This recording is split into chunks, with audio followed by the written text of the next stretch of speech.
Opa galera, beleza? Aqui quem está falando com vocês é o Gustavo, em mais um vídeo no canal Cruzeiro News.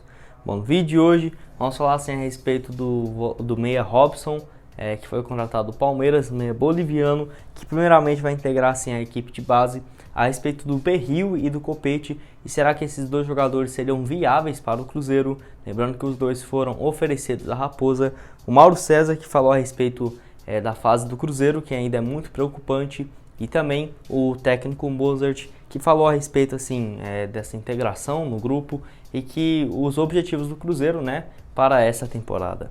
Mas antes de começarmos, já aproveito aqui para deixar seu like e também se inscrever no canal para continuar recebendo mais conteúdos como esse. O salve de hoje vai para duas pessoas que comentaram no vídeo de hoje mais cedo, que é assim, para o Felipe de Uberlândia, pediu um salve aí, um salve para você, Felipe. Valeu demais. E também para o Samuel Lima, que sempre está aqui também. Muito obrigado por ter comentado no vídeo de ontem. Caso você queira aparecer aqui no vídeo que eu vou postar amanhã, já deixe seu comentário aqui embaixo, que sem dúvidas, uma hora ou outra eu vou acabar mandando um salve para você, beleza? Então assim, já vamos começar com as notícias. O primeiro assunto é sobre o técnico Mozart, que eu queria assim, destacar aqui para vocês um trecho da entrevista que ele deu ontem após a vitória do Cruzeiro, falando a respeito dessa reintegração de atletas no grupo e com essas contratações internas como uma das iniciativas para unir o Cruzeiro novamente. Eu vou deixar aqui na tela o que ele disse e vou ler junto com vocês, abre aspas. Além de fechar com jogadores, o que é muito importante, na minha opinião, nós buscamos contratar dentro do nosso próprio elenco. Vou dar um exemplo específico. O Ariel Cabral é um jogador que tem uma história muito grande nesse clube, que tem uma carreira na Argentina muito importante e reintegramos ele também por esse motivo, fecha aspas. Ele ainda disse em outro trecho, falando que a Série B é muito longa e que, por exemplo, é muito importante ter um plantel de jogadores um pouco maior no restante da competição, o que eu concordo totalmente. Espero que essa reintegração dê certo, porque assim, não adianta querer voltar o Ariel Cabral, ver que ele está indo ruim ainda no Cruzeiro, jogar ali 5, 6 partidas muito mal e ainda insistir no atleta. Não acho que o Mozart é esse tipo de treinador, e também porque essa situação com o Ariel Cabral só tinha o pior das hipóteses mesmo, ele sairia ali e ainda tinha uma chance gigantesca de levar o clube na justiça, mas enfim. E alguns jogadores que já foram reintegrados, que por exemplo nos últimos 2 jogos com o Felipe Conceição não foram relacionados, foi no caso do Marcinho e também do Rafael Sobis. E teve a volta do Giovani, do Avaí, nesse jogo de ontem contra a Ponte Preta. Eu gostei muito do desempenho dele, você vê que ele é um jogador muito intenso, né? Sempre comemora as atitudes certas do time, às vezes fica muito bravo também, isso é uma questão, mas pelo menos dá uma garra a mais para o time, que eu gosto demais do Giovani, mesmo do ano passado, quando ele estava um pouco acima do peso, mas eu via que tinha um potencial gigantesco de dar certo aqui no Cruzeiro. E vocês acham que algum desses não deveria ser reintegrado? Falando a respeito assim do Giovani, do Marcinho, que já fez gol, e também sobre o Ariel Cabral? Deixa aqui a sua opinião e a análise nos comentários. Outro assunto que eu queria falar aqui com vocês é a respeito do Mauro César, onde já na manhã dessa terça-feira, ou dessa quinta-feira, quando ele foi perguntado sobre essas fases do Cruzeiro e uma análise também da Série B, ele disse o seguinte, abre aspas: o Cruzeiro venceu a Ponte Preta, melhorou um pouquinho, mas a situação ainda é muito preocupante, fecha aspas. Sem sombra de dúvidas, né, essa situação do Cruzeiro muito mal ainda, porque não foi só uma vitória de ontem, já está tudo perfeito, porque o Cruzeiro tem muita coisa ruim, que tem muito a melhorar ainda, e essas mudanças vão ter que ser rápidas. Eu diria que nos próximos 20, 30 dias vão ser cruciais para o Cruzeiro definir o seu futuro e até mesmo ver qual que vai ser, né, o planejamento de diretoria, qual vai ser a direção do clube na Série B para esse ano agora de 2021.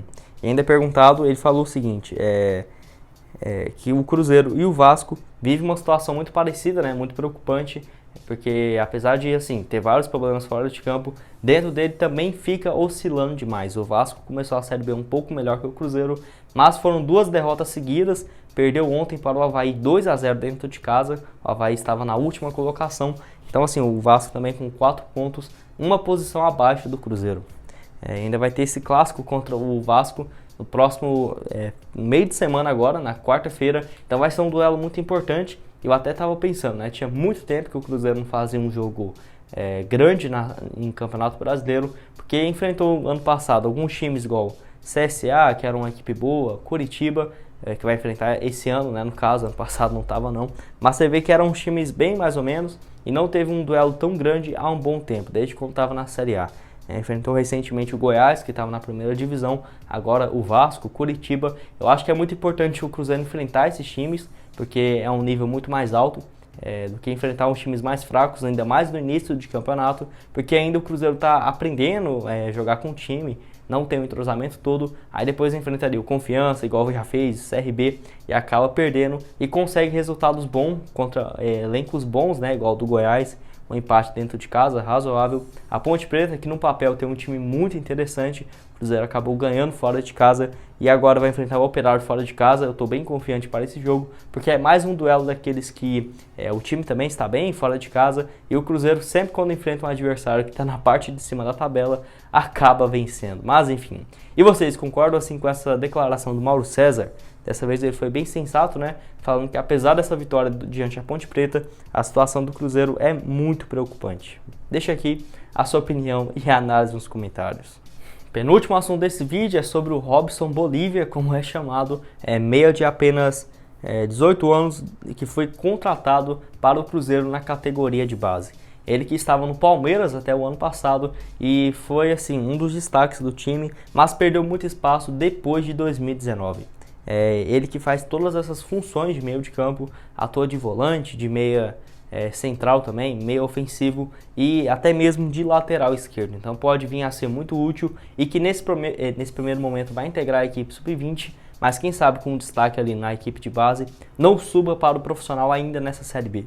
Ele que tem várias convocações para a seleção de base da Bolívia, seja assim sub-18, sub-17 e até mesmo sub-20, onde jogou o Mundial lá em 2018. No Palmeiras, no total ele disputou 41 jogos pelo time sub-17, lá em 2019, quando ele começou a ter muito destaque, e marcou 2 gols. Um desempenho até que razoável, foi o titular na campanha do Palmeiras, que foi muito bem naquele ano.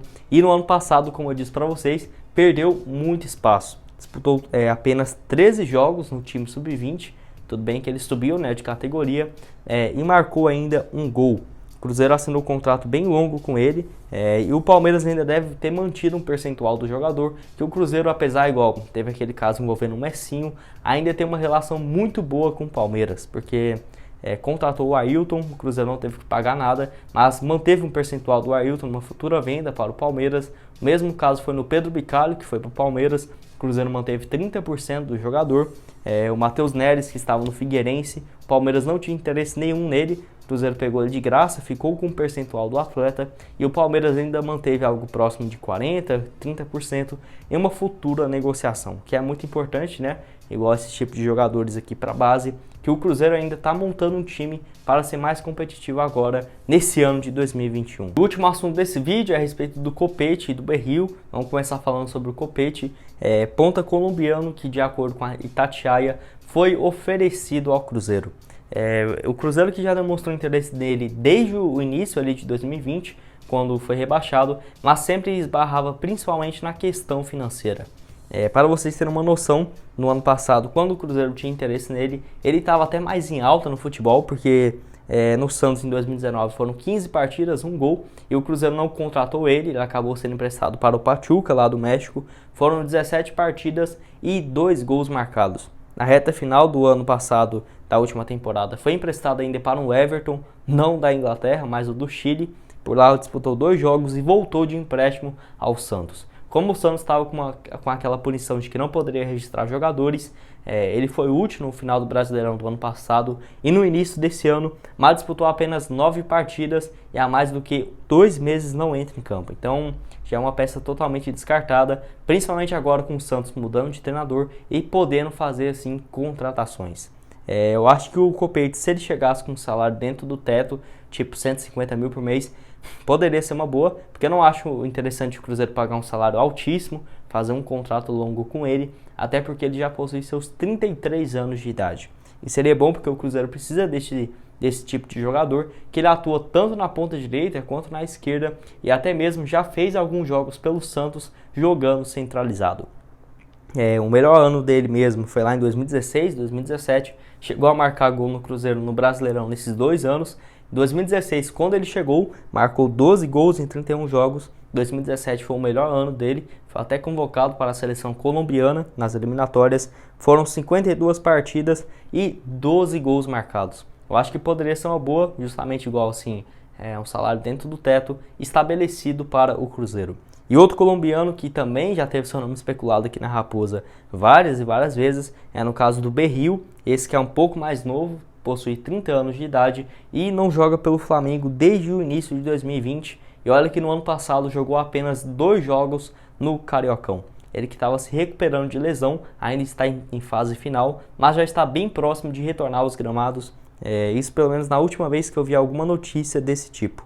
O Berril que chegou no Flamengo depois de ser campeão pelo Atlético Nacional da Libertadores de 2016. 2017 também marcou gol no Cruzeiro, no Brasileirão. Foram 46 partidas, 6 gols marcados e desde então vem perdido muito espaço lá no Flamengo.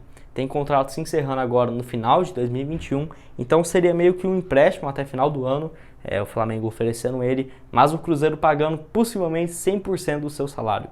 O Berril que no Flamengo ganha mais do que 250 mil por mês, esse salário varia de 250 a 300 mil, mas possivelmente ele iria reduzir, mas não vejo ele aceitando receber 150 mil por mês no Cruzeiro. Diria que no mínimo uns 160, 180, até 200 mil por mês, e que todo mundo já sabe, né, que é extremamente fora da realidade financeira do Cruzeiro. Se for para escolher um, eu prefiro até mais o Berril, porque ele é mais novo, como eu disse para vocês. Quem sabe ali se destaca muito, pode haver uma venda no futuro, e tem uma velocidade muito boa, um jogador que eu vejo que seria útil demais para o Cruzeiro. Mas tem que ver, no mesmo caso, né? São ótimos jogadores, mas se o Cruzeiro for assinar contrato muito longo, salários muito altos, eu vejo que não compensa de forma alguma, ainda mais nessa situação do Cruzeiro, né? Que ainda está muito indefinido qual que vai ser o seu futuro. Mas enfim, e vocês acham que algum desses dois poderiam ser útil para o Cruzeiro ou não? Deixa aqui a sua opinião nos comentários, porque eu estou curioso para saber. Bom, esse foi o vídeo, espero que tenham gostado. Não esqueça de deixar seu like e também se inscrever aqui no canal. E aqui na tela final agora eu vou deixar 2 sugestões de vídeo para vocês. Uma no lado direito falando sobre o Otero e que história é essa de que ele poderia estar indo para o Cruzeiro. Vou deixar aqui no lado direito.